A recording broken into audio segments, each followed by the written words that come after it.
ओम शांति। 24 जून 2025 की मातेश्वरी जी की पुण्य स्मृति पर प्रातः क्लास में सुनाने के लिए मधुर महावाक्य गीत है। मेरा छोटा सा देखो ये संसार है, मेरा जीवन है, मेरा श्रृंगार है, मेरा छोटा सा देखो ये संसार है।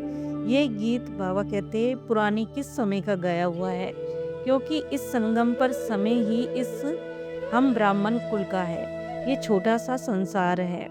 हम परम पिता शिव के पोत्रे हैं, ब्रह्मा सरस्वती के मुख्य संतान हैं और विष्णु शंकर हमारे ताया जी हैं और हम आपस में भाई बहन ठहरे। ये है अपना छोटा सा संसार।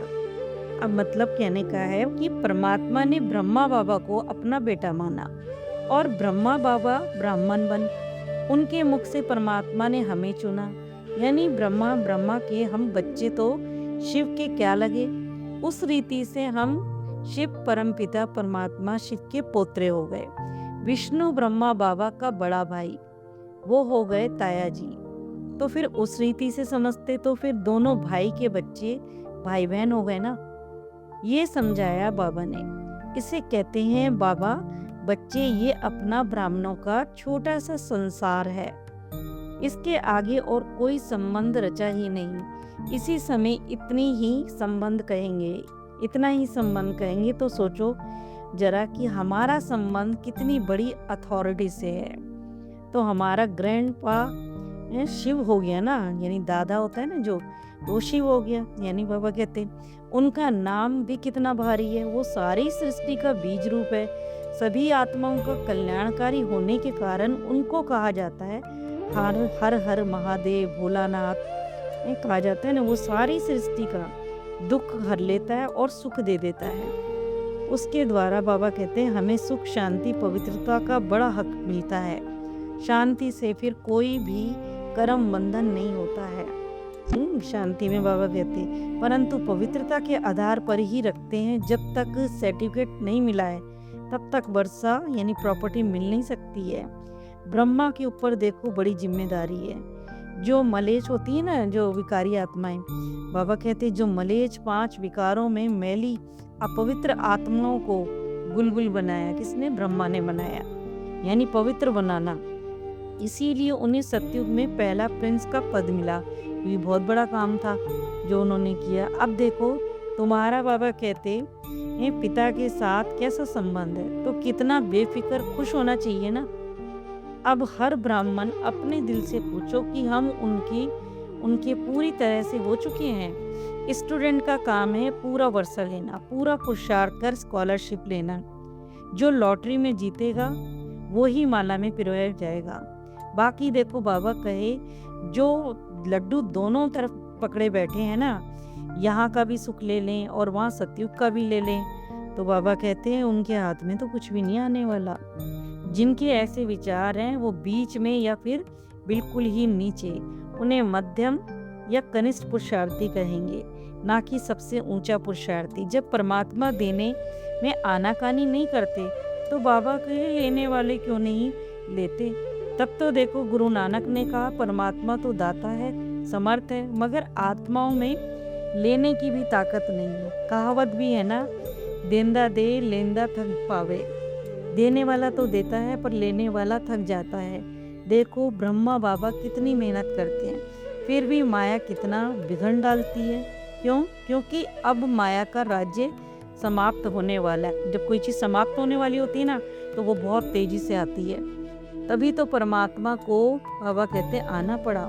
उसी में देखो सब रस समाया हुआ है। उनसे सभी संबंधों में रसना मिलती है। खुदा की, दोस्त की, बाप की, चाचा मामा का सबके बाबा कहते संबंध।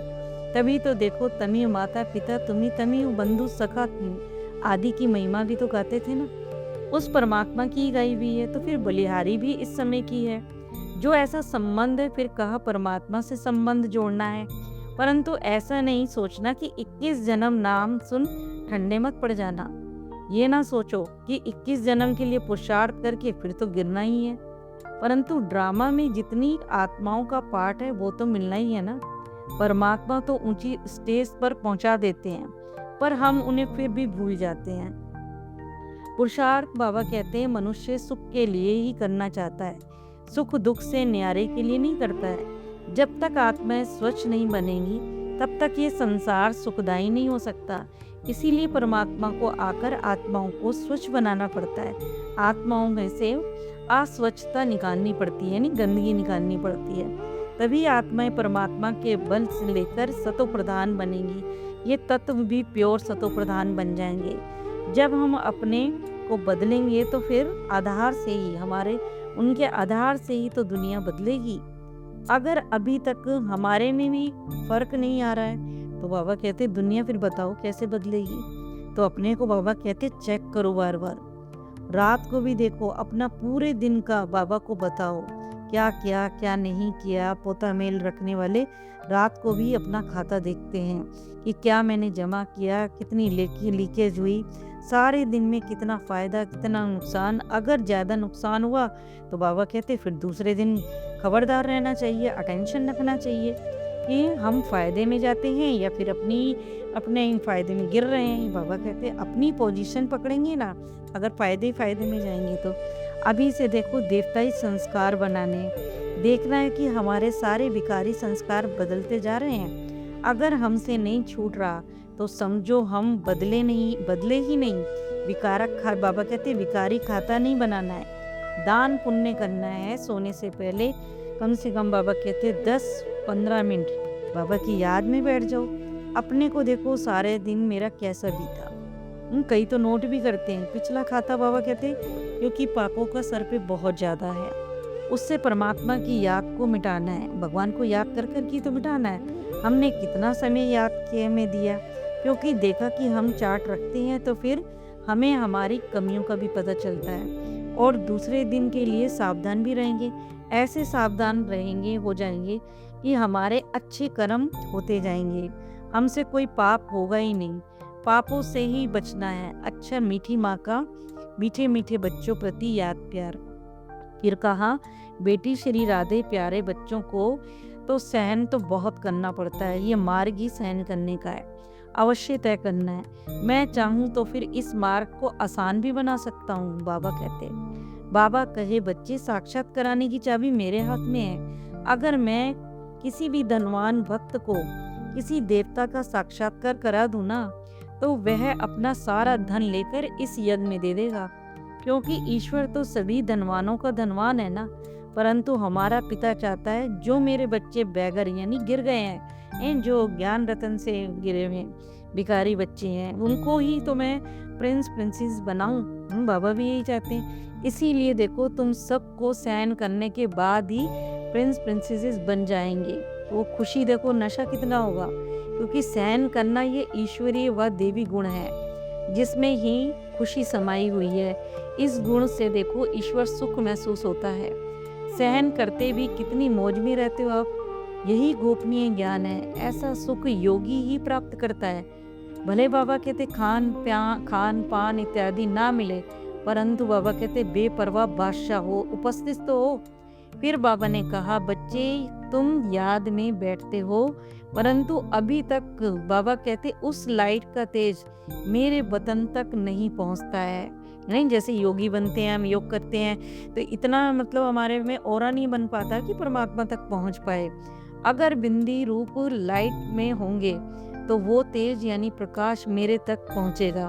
तब ही बाबा कहते उन एक की संपूर्ण लाइट उन्हों में प्रवेश करेगी। फिर उस समय शक्तियों की महिमा भी निकलेगी।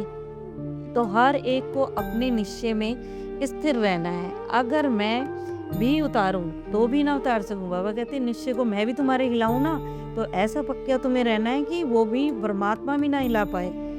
जिसको सारी दुनिया बाबा कहते पुकार रही है, वो देखो सर्वशक्तिमान ईश्वर यज्ञ में हम बच्चों के सामने पधारा हुआ है ना। परमात्मा की शीतल गोद में बैठने से हृदय भी क्या होता है, बिल्कुल शांत ठंडक मिल जाती है। जब देखो उनकी शक्तियां महसूस कर ली तो फिर उसकी गोद छोड़ना मुश्किल नहीं है। बाबा कहते हैं मुश्किल ही नहीं, असंभव है। समझाया शिरोमणि राधे को वरदान, जिन बच्चों को परमात्मा से मिली प्राप्तियां वे सदा संपन्न हैं, वो अति इंद्रिय झूले में झूलते रहते हैं। जैसे देखो बच्चे का झूला होता है ना, तो फिर बाबा कहते लाडले बच्चे लाडले जो छोटे बच्चों का माता पिता कैसे प्यार से उसे झुलाते हैं। छोटा बच्चा होता है ना घर में और उसको झूले में झुलाते हैं, तो बाबा कहते हैं कितने प्यार से लाड से झुलाते हैं। तो बाबा भी हमारे को क्या करता है, सारी सर्व प्राप्तियां कराता है, और जो सर्व प्राप्तियों का सुख होता है उसका नशा अलग ही होता है। तो बाबा कहते हैं सारी प्राप्तियों संपन्न ब्राह्मण का अति इंद्रिय झूला सुख का है, बाबा का है। इसी झूले में सदा झूलते रहो, कभी भी शरीर के भान में यानी देह अभिमान में नहीं आना है। जो झूले से उतर धरती में पांव रखते हैं ना, तो उनके मैले हो जाते हैं। कहने का मतलब उन्हें घमंड आ जाता है ना, ये मैंने ये किया, तो बाबा कहते हैं फिर वो नीचे आ जाते हैं, वो यानी परमात्मा सुख से वो वंचित हो जाते हैं। जो ऊंच परमात्मा के बच्चे हैं वो सदा अति इंद्रिय सुख के झूले में हमेशा झूलते रहेंगे। वो मिट्टी में कभी भी पाँव नहीं रख सकते, देभान में नहीं आ सकते। स्लोगन है, मैं त्यागी हूँ, इस अभिमान का भी त्याग ही सच्चा त्याग है। बाबा यानी बाबा कहते हैं कि जैसे कहते हैं ना कि मैंने त्याग किया, मैंने इस चीज़ का त्याग किया, उस चीज़ का त्याग किया, तो बाबा कहते हैं फिर जताना थोड़ी ना त्याग किया। तो त्यागी आत्मा को तो सूरज से दिखाई देगी, चलन से दिखाई देगी, आपको नहीं कहना है। अच्छा, ओम शांति।